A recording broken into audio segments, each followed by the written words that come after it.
may I mostly warmly welcome Senator Imee R. Thank you very much to Fatima Cipriano. It's a real joy and privilege to be with you this afternoon. Finally, hindi tayo matuloy-tuloy, pero at last, we're all here. Kahit papano, kahit may pandemya, kahit ano pang ASF, hindi talaga maawat ang PAFMI. Congratulations to all of you.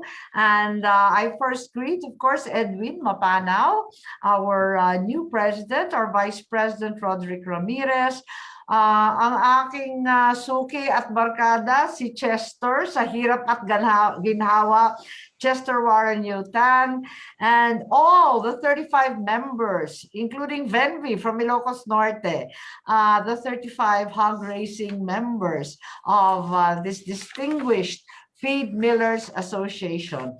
I laud you for the courage and the bravery of the theme for this event, the reimagineering indeed of Philippine agriculture.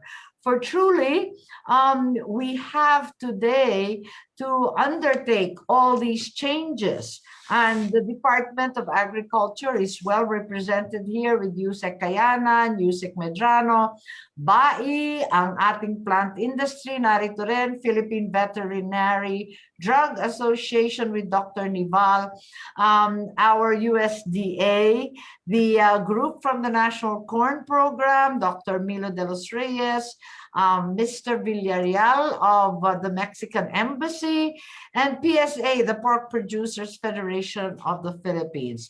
Truly, the trials and tribulations that beset the Philippine agriculture scenario need to be reimagined and must truly be re-engineered for hope, for transformation, and for a new agriculture, an agriculture that recognizes that climate change and resiliency is inevitable, that the new normal requires that we will never be the same again, that we should not go back to the bad that we used to be, but only try to change for the good that we need to be in the future. Suddenly at the forefront is food security, food supply, food safety, and all these food chains, these value chains that will keep those in the metropolis alive, as well as provide livelihood and continuance for those in the countryside. The constant and repetitive incidents of animal cross-species, pandemics, and infection require that we rethink commercial farming and every other way that we have brought food on the tables of Filipinos.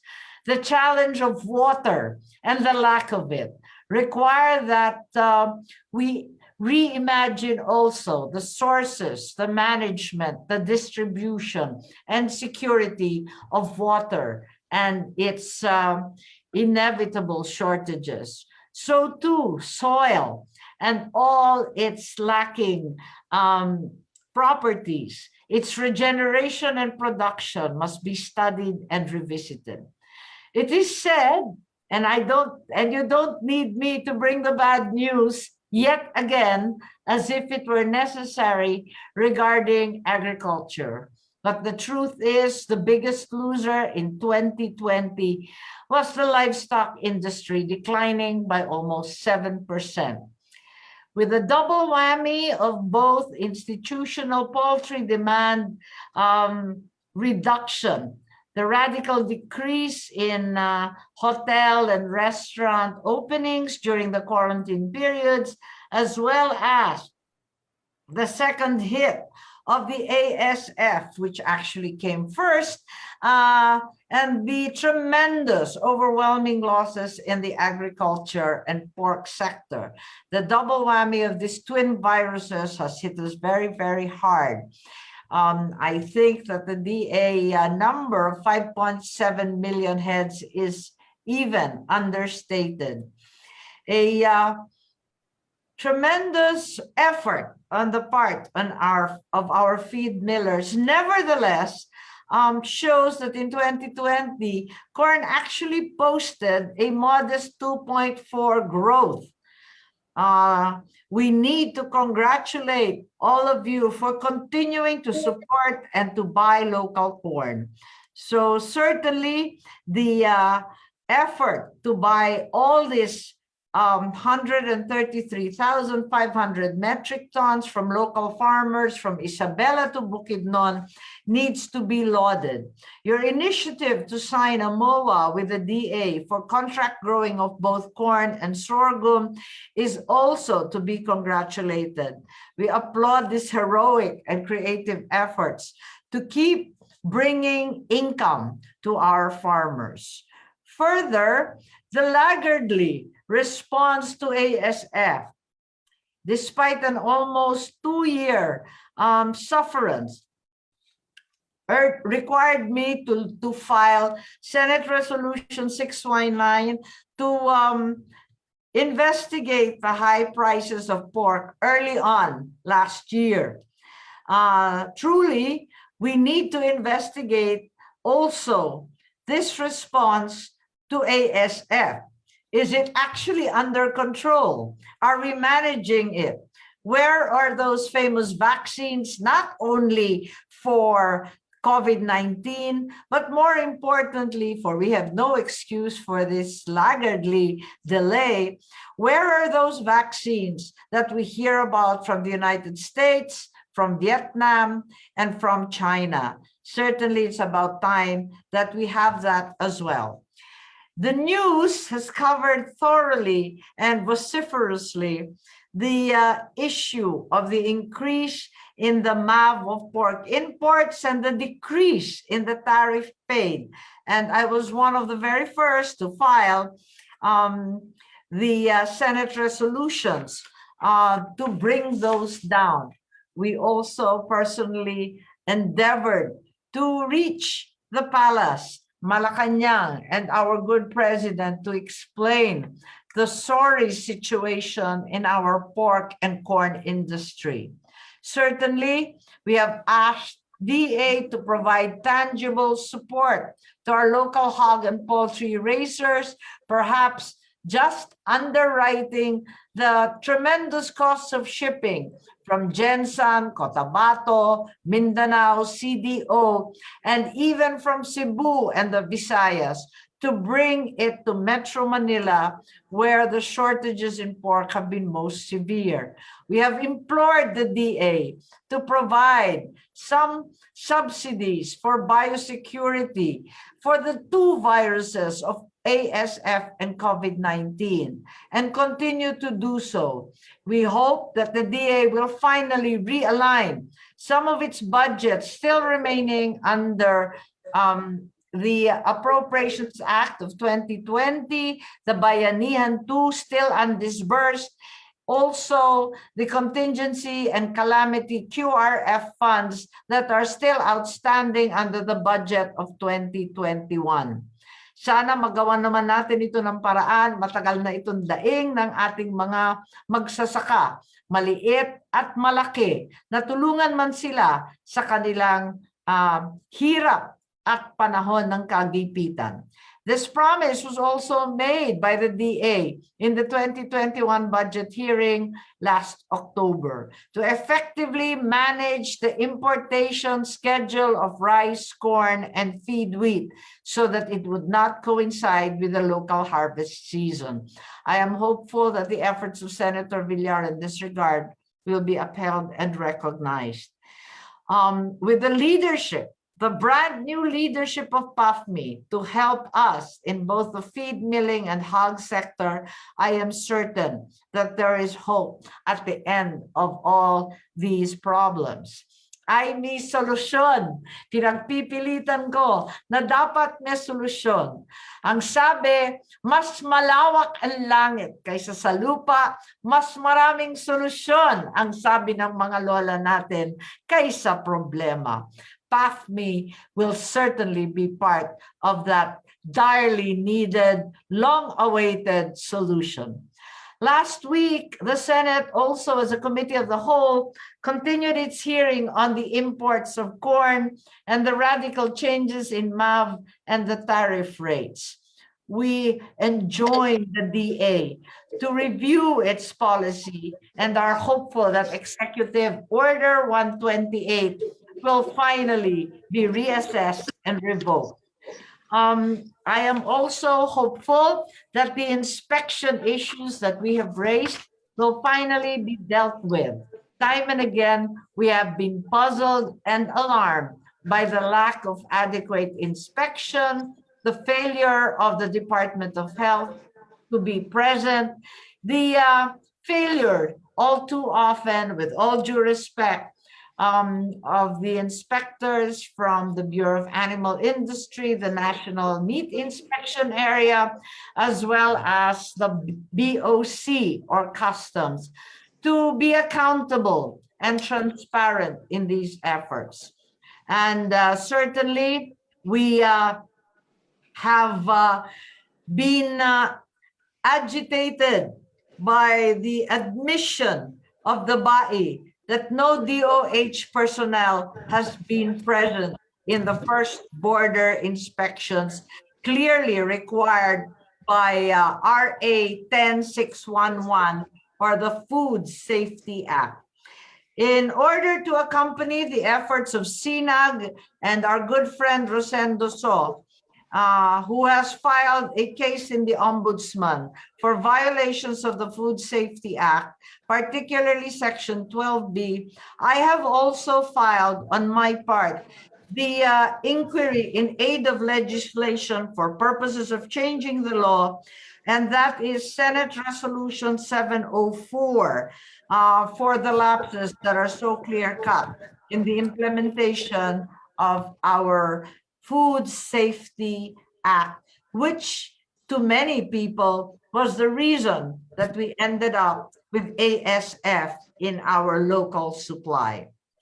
To all of us, let me simply say, let us not waste this crisis.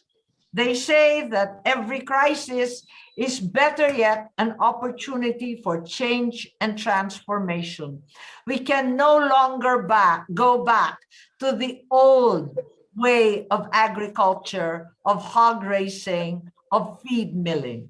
It is important that this opportunity provided, perhaps well hidden by ASF and COVID-19, should give us the impetus to transform the food chain of the Philippines, to finally come up with a resilient, sustainable, and viable, safe food supply that is not dependent merely upon importation, but will instead benefit the farming communities, that will instead help us work closely with our health workers, with our local governments, and all those invested in food and our food supply. It is important that we finally realize through these dreaded pandemics the centrality of food, its supply, its safety, its security in our lives and in our future.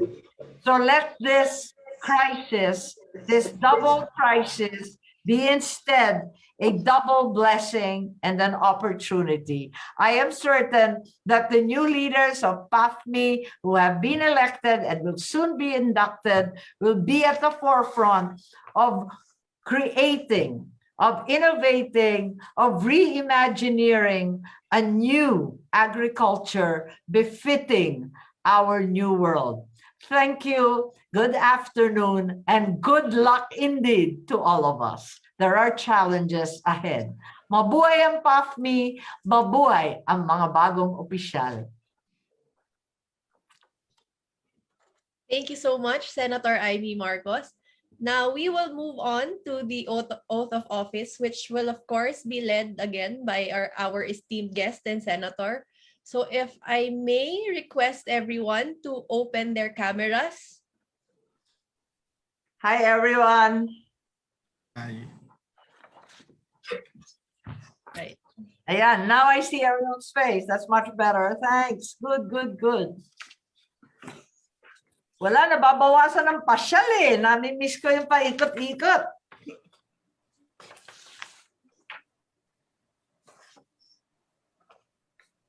Okay.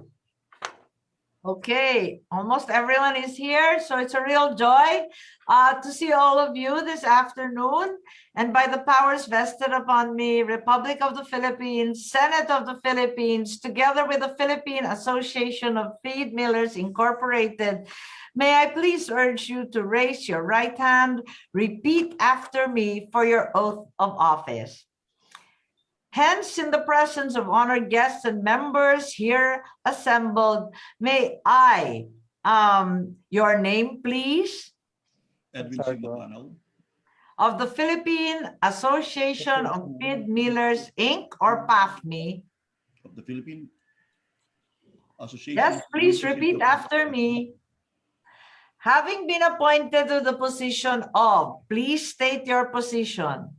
Having been Having appointed been appointed to the position of an board member, Do hereby solemnly swear do hereby solemnly swear that I will well and faithfully discharge that I will well and and faithfully faithfully discharge to the best of my ability the best of best of my ability the duties of my present position the duties duties of my my present present position and of all others and all others all others I may hereafter hold we and hear hereafter under the Republic of the Philippines, under the under the Republic of the Philippines, that I will obey the laws, that I will obey I the will obey laws, the laws, the legal orders and decrees the legal orders and orders and decrees promulgated by promulgated by the duly constituted authorities of the association, the duly constituted authorities of the of the association, Constitution, and that I will impose this obligation and that I will that I will impose this obligation upon myself voluntarily upon upon myself myself voluntarily, voluntarily, without mental reservation without mental mental reservation, or purpose of evasion. or or purpose of evasion. evasions. So help me God. So help me Help God. me God. Congratulations to all of you. Subscribe and sworn today. The 26th of March dapat, but of course we are today April, and I congratulate all of you. Do count on me as an ally, not only in the Senate, but in every other forum. Asahan po ninyo, ako ay isa sa mga opisyal o senador na talagang galing sa isang constituency na sadyang agrikultural. Kaya ipagtatanggol at ipaglalaban natin ang ating mga magsasaka. So we will work together. I look forward to this joint enterprise, and I am certain in the end, we will win. Maraming salamat. Thank you very much. Daghang salamat sa inyong atanan. Thank you. Thank you, Senator. Thank you. Thank you, Madam Senator. Thank you. Thanks Thank very you. much. Congratulations, guys. Good luck to all of us. We have our work cut out for us. Thank you.